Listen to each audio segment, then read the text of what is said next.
100 ml billion में उपस्थित विलेय की जो ग्राम में मात्रा होती है उसको कहा जाता है भार आयतन प्रतिशत। लिखेंगे किसी विलयन के 100 ml में उपस्थित विलेय की ग्राम में मात्रा को भार आयतन प्रतिशत कहते हैं। भार आयतन प्रतिशत कहते हैं। विलयन का आयतन कितना होगा? 100 ml। कितना होगा? 100 ml। और उसमें जो विलेय पदार्थ घुल रही है वो 100 ml में कितना ग्राम घुली है वही उसकी क्या हो जाएगी? भार आयतन प्रतिशत हो जाएगी। यदि आपको भार आयतन प्रतिशत ज्ञात करना है, भार आयतन प्रतिशत बराबर होगा विलेय का भार, और ये भार आपको किसमें चाहिए बाबू? ग्राम में चाहिए। किसमें चाहिए? ग्राम में। अब बटे में होगा विलयन का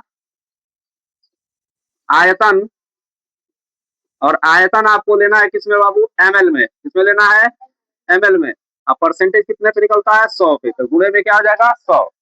या इसको अगर अल्फाबेट में अगर प्रयोग करें तो ये हो जाएगा W अपान में V परसेंटेज बराबर, देखो भार के लिए कल हम लोग क्या प्रयोग किए थे? W। तो यहाँ पे क्या हो जाएगा? W B हो जाएगा। अब बटे में क्या हो जाएगा? बिलियन का आयतन कह रहा था, आयतन के लिए V होता है, बिलियन के लिए B होता है। ये किसमें लेना है आपको? ग्राम में। किसमें लेना है? इसको किसमें लेना है? ml में। अब गुणे में क्या हो जाएगा बाबू? 100। तो ये अल्फाबेट के रूप में प्रयुक्त होगा।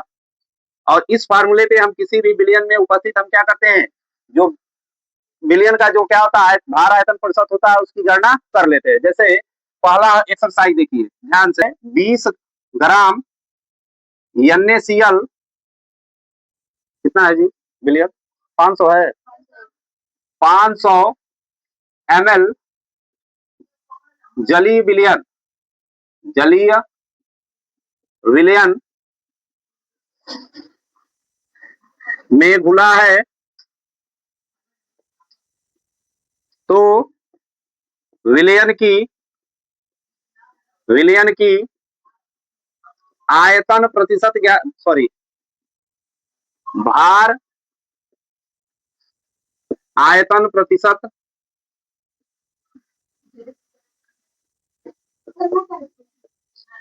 ज्ञात कीजिए।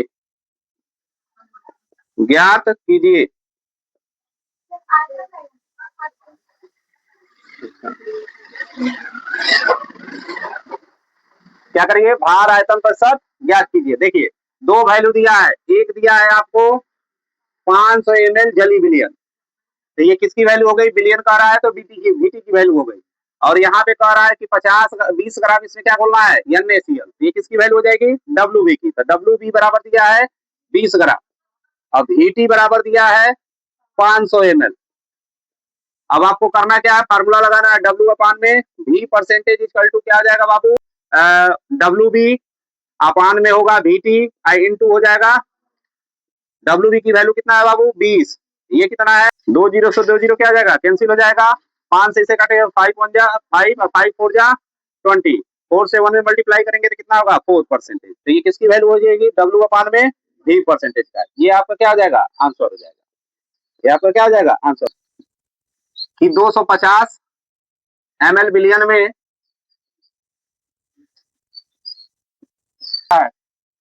50 ग्राम KNO3 घुला है तो बिलियन का भार आयतन प्रतिशत ज्ञात करिए। भार आयतन प्रतिशत ज्ञात करें। देखो ये आपका क्या कह रहा है? 250 ml क्या कहा है बाबू? बिलियन कहा है। यानी VT की वैल्यू कितना दे दिया? 250 ml। फिर वो क्या हो जाएगा? WB हो जाएगा कितना? 50 ग्राम। ठीक है, फिर फार्मूला आपका क्या था, डब्ल्यू अपान वी परसेंटेज बराबर डब्ल्यू बी अपान में वी टी, इंटू में क्या होगा बाबू 100। डब्ल्यू बी की वैल्यू है 50, वी टी है 250, अब गुणे में हो जाएगा 100, एक जीरो से एक जीरो कैंसिल, ये 25 से कम 25, 25 गुना 50, 10 दूनी क्या आता है 20%। डब्ल्यू अपान वी परसेंटेज बराबर कितना आंसर हो जाएगा 20%। अब 30 ग्राम NaOH को 200 ग्राम 200 ml विलयन में विलय किया गया तो विलयन का भार आयतन प्रतिशत ज्ञात करें। भार आयतन प्रतिशत ज्ञात करें। देखो बाबू डब्ल्यू की वैल्यू बोलिए सभी लोग, कितना होगा बोलो। देखो डब्ल्यू डब्ल्यू वन वेट होता है, वेट की पहचान ग्राम होती है, डब्ल्यू की वैल्यू कितना दिया है 30 ग्राम। ठीक है, यहाँ बिलियन का यानी वीटी कितना दिया है 200 ml।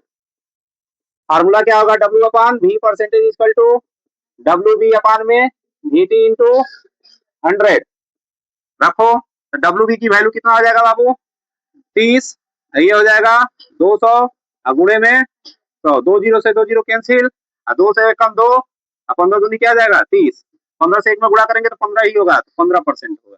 W upon V percentage equal to कितना हो जाएगा 15%। तो इस तरह से हम क्या करते हैं, क्या पढ़ना है आयतन प्रतिशत या वॉल्यूम परसेंटेज। 100 ml विलयन में उपस्थित विलेय की ml में मात्रा, 100 ml विलयन में उपस्थित विलेय की ml में मात्रा जो होती है उसे हम क्या कहते हैं आयतन प्रतिशत कहते हैं। क्या कहते हैं आयतन प्रतिशत। तो लिखेंगे क्या कि किसी विलयन के 100 ml में उपस्थित विलेय की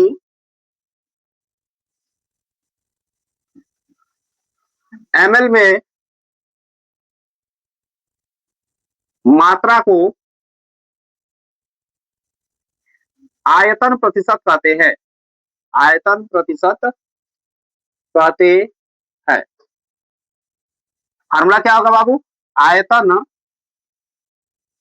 प्रतिशत बराबर होगा विलेय पदार्थ का आयतन, यानी विलेय का आयतन किसमें लेंगे बाबू ml में, किसमें लेंगे ml में। अब बटे में आपका क्या होगा विलयन का आयतन, विलयन का आयतन, और ये भी चाहिए आपको ml में, अब गुणे में होगा 100।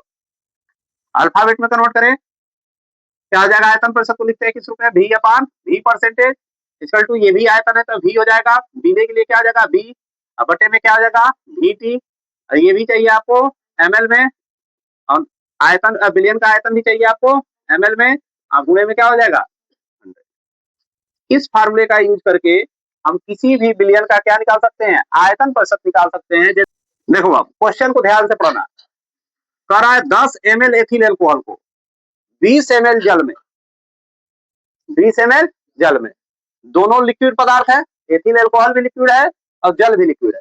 वैसे आप पढ़े हो कि जल किसी भी विलयन में होता है तो हमेशा वो किस रूप में होता है विलायक के रूप में, किस रूप में होता है, अर्थात ये विलयन कब बनेगा आप जब इसमें एथिल एल्कोहल हम मिलाएंगे, क्योंकि जल क्या होता है विलायक होता है, क्या होता है विलायक होता है। तो ये आपका विलायक का आयतन दिया हुआ है और ये आपका विलेय का आयतन दिया हुआ है। हमको क्वेश्चन में किसका चाहिए आयतन, विलेय का आयतन चाहिए और विलयन का आयतन चाहिए। तो पहले तो वी भी दिया हुआ है कितना 10 ml, कितना दिया हुआ है 10 ml। अब देखो विलायक आयतन, विलायक के लिए कौन सा शब्द यूज कर रहे थे कैपिटल ए यूज हो रहा था, तो विलायक के आयतन के लिए क्या लिखेंगे वी ए, कितना दिया है 20 ml। हमको चाहिए किसका विलयन का आयतन, तो विलयन बनता कब है जब विलायक और विलेय मिलता है, तो हम क्या लिख सकते हैं V A plus V B, बराबर क्या हो जाएगा 20 प्लस 10 इक्वल टू कितना हो जाएगा 30 ml। ये किसका आयतन हो जाएगा विलयन का। अब आप क्या पढ़े हो वी अपान वी परसेंटेज बराबर फार्मूला वी बी अपान में वी टी, इंटू में क्या रखेंगे बाबू 100, वी बी कितना है बाबू 10, VT कितना आया है 30, गुणे में क्या आ जाएगा 10 से 10 कैंसिल, 10 से 10 में गुणा करोगे तो कितना आ जाएगा बाबू 100, अपान में हो जाएगा 3, और 3 से जब इसको काटा जाता है तो कितनी बार में कट जाता है 33.33 में, यानी V upon V percentage equal to कितना आ जाएगा 35.33%। ये इसका आंसर होगा। ठीक है, इसी तरह का दूसरा देखिए, कह रहा है कि 50 ग्राम सॉरी 50 ml HCl को, ठीक है, 250 ml जल में विलय किया गया तो विलयन का आयतन प्रतिशत ज्ञात करें। आयतन प्रतिशत ज्ञात करें। देखो बाबू क्या कर रहा है 50 ml HCl और 250 ml जल, जल हमारा क्या हो गया विलायक, तो ये हमारा क्या हो जाएगा विलय हो जाएगा ना, यानी V भी दिया हुआ कितना 50 ml और तुम्हारा VA कितना दे दिया है 250 ml, लेकिन आपको चाहिए क्या बाबू VT, क्या होगा VA plus VB equal to 250, धन हो जाएगा 50 इक्वल टू कितना हो जाएगा 300 ml।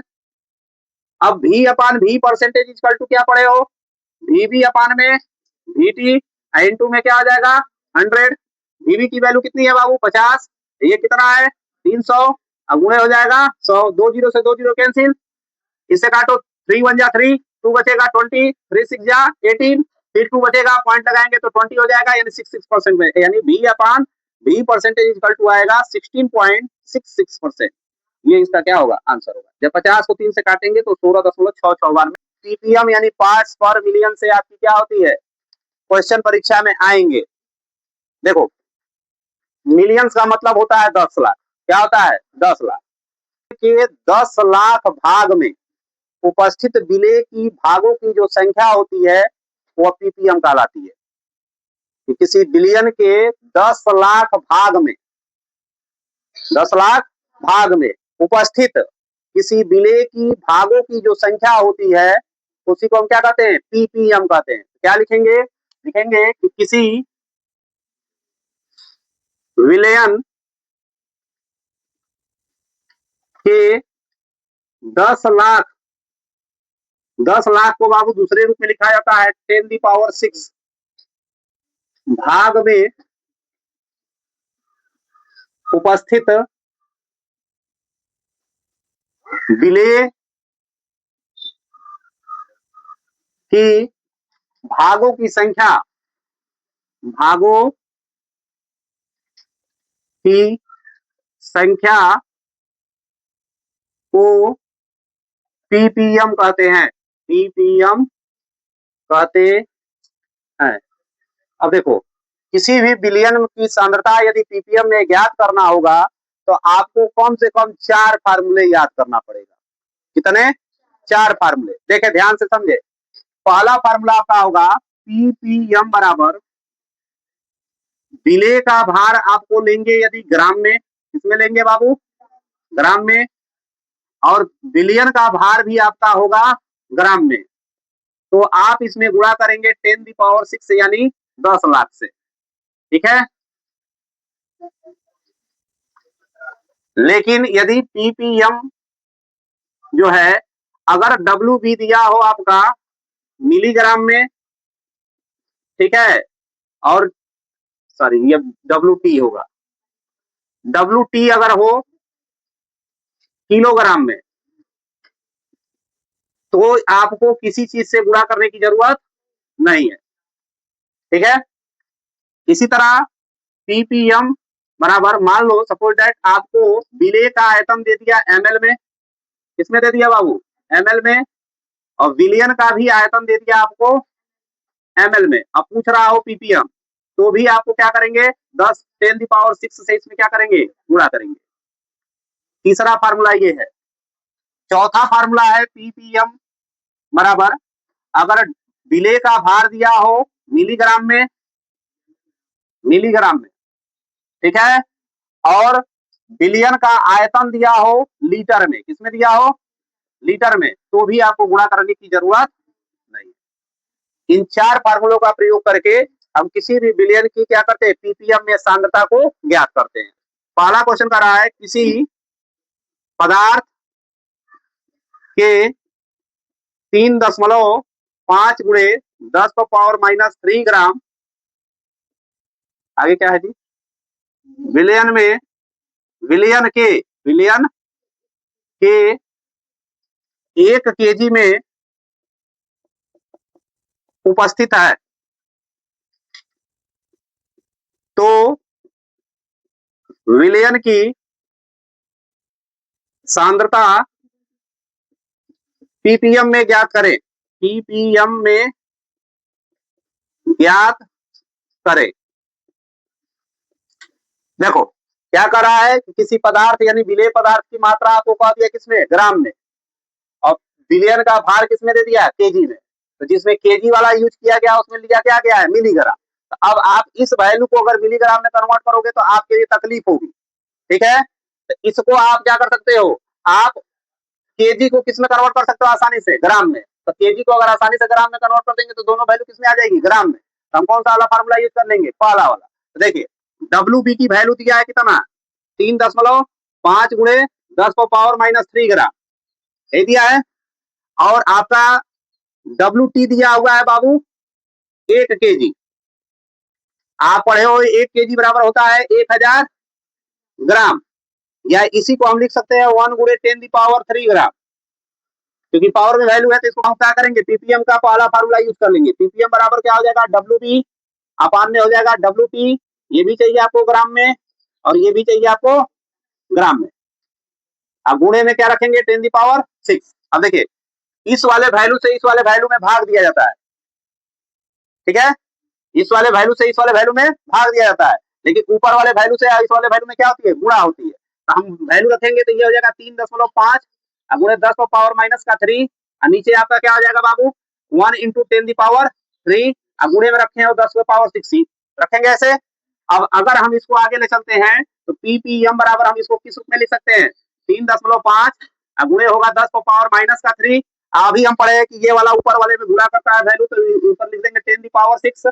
देखो नीचे वाला जो क्या है आपका पॉजिटिव में पावर है, ऊपर जाएगा तो किसमें कन्वर्ट हो जाएगा, निगेटिव में, तो ये हो जाएगा 10⁻³ और नीचे तब बच जाएगा क्या, 1, क्या बच जाएगा 1। देखिए पॉजिटिव और निगेटिव आपस में क्या हो जाएंगे, सब कैंसिल हो गए। अब 1 से अगर इसमें भाग देंगे तो मान में कोई परिवर्तन होगा क्या, 3.5, और पीपीएम का यूनिट भी पीपीएम ही होता है। पीपीएम बराबर कितना आ जाएगा, 3.5 या 3.5 पीपीएम में लिख देंगे, यही